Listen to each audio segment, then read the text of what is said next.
It was a brutal punch that proved to be fatal. Officer Brown was the aggressor. What you want to do? What you want to do? The Detroit police officer charged for killing an elderly man outside of a bowling alley. Stands accused of killing an elderly man by punching him in the face. Welcome back to the LackLuster channel.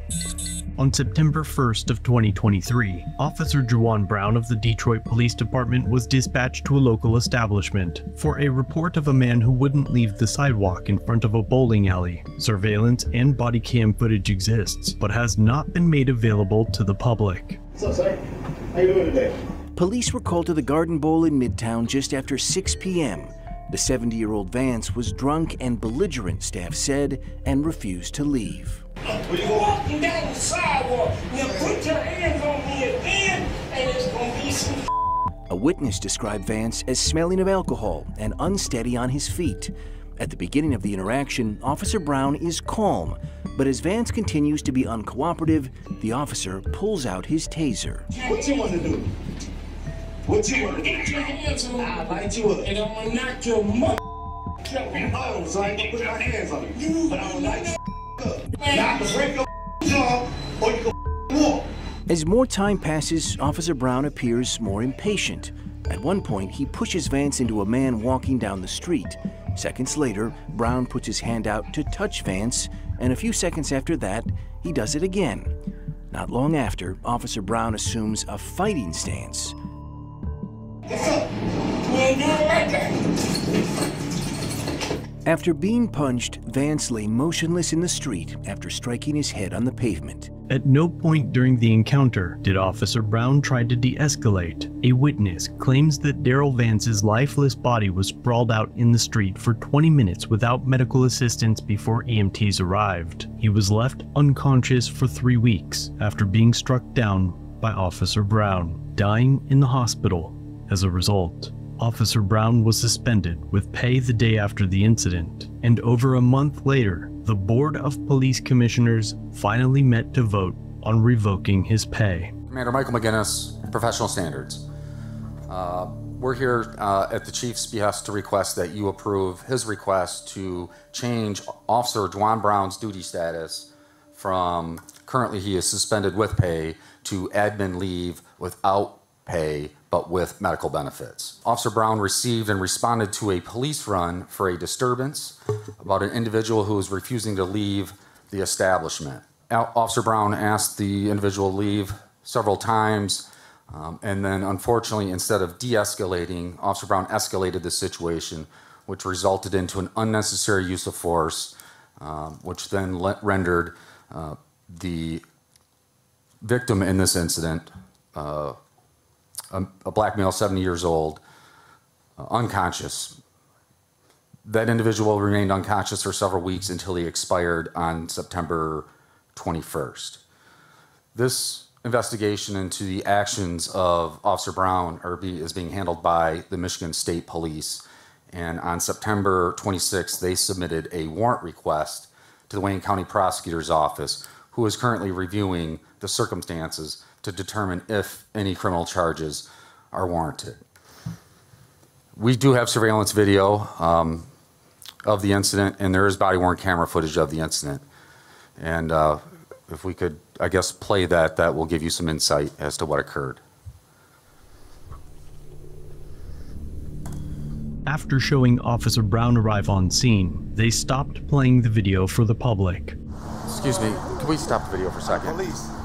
I'm the police too. Ain't got shit say.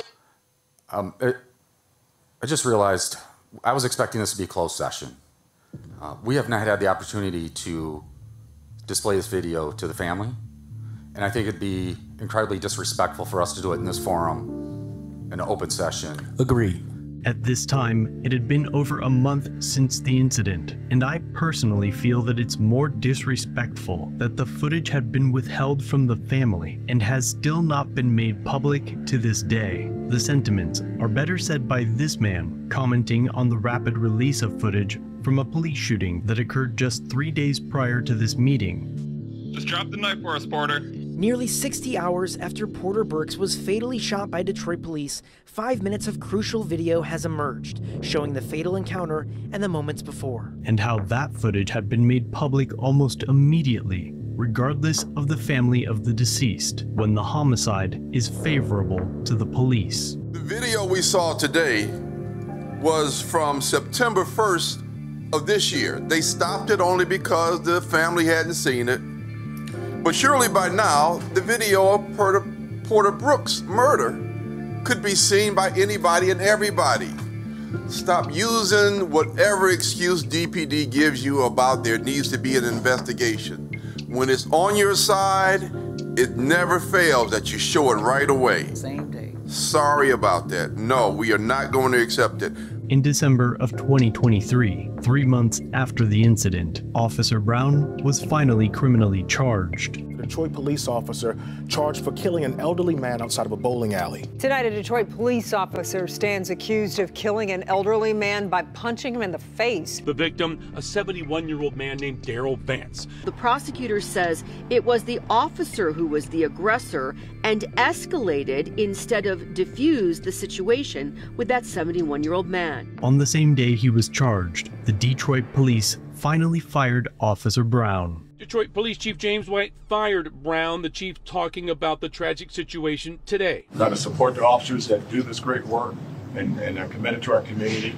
And if there's anyone who falls below that, I'm going to hold them accountable. These manslaughter charges led to that officer being fired, correct? Well, that's what DPD is telling us. They're confirming that he has been fired as of tonight. That said, DPD also tells us that he is appealing that termination on the same night that Kim Worthy charged him with a 15-year felony. He then appeared on Zoom for his arraignment. You said Michigan versus Juwan Brown. Judge, we would ask that the court set a reasonable bond and leave it in the court's discretion. When we were made aware that charges were filed, we arranged to have Mr. Brown turn himself in to be arraigned today. The court does not find that he's a flight risk nor a danger to the community.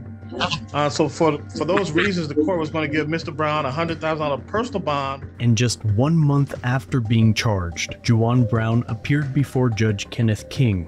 Judge King claimed that Daryl Vance threw the first punch and that Officer Brown was merely defending himself. It's a very difficult situation because I do have a 70-year-old man that's now deceased. But the question is, did he cause his own peril? I saw a punch thrown. I know I'm not seeing things. However, in the footage made semi-public during this hearing, Daryl is never seen throwing a punch. That was extreme excessive force. I do not see a punch being thrown by Mr. Vance. There was no punch thrown by the man, period. I didn't see any physical attack on the officer. It appeared much more that the officer was the one doing the more aggressive moves. I don't know if I'm ready to concede that that's excessive in light of the circumstances. I don't think that's excessive force. So as it relates to count one, the court is not satisfied that people have met their burden of probable cause. 36 District Court Judge Kenneth King dismissed all charges against Detroit police officer Juwan Brown, accused of involuntary manslaughter in the death of 70-year-old Daryl Vance. Just 2 weeks after Judge King dismissed the charges, the Wayne County Prosecutor's Office filed a claim of appeal, but we'll have to wait to see if Officer Brown is to face the court again. Juwan Brown was denied service in 2022 at Bar Louie while visiting the establishment with fellow officers. Somehow the meaningless event made the news, and when the bar made a public statement about retraining its staff, Juwan Brown had this to say about it. There's nothing you could really give training on. It should come natural. Treating people like people is something that should just naturally be done. Wise words from Juwan Brown, which is why he belongs in jail. Let me know what you think of this in the comments below. Would you have gotten out on bail? And given what little video footage we've been given after the dubious efforts of the police to gatekeep the video, if this were you, do you think the charges would be dismissed? If and when this case is updated, I'll be sure to let you know. But until then, be sure to check out another video linked on screen.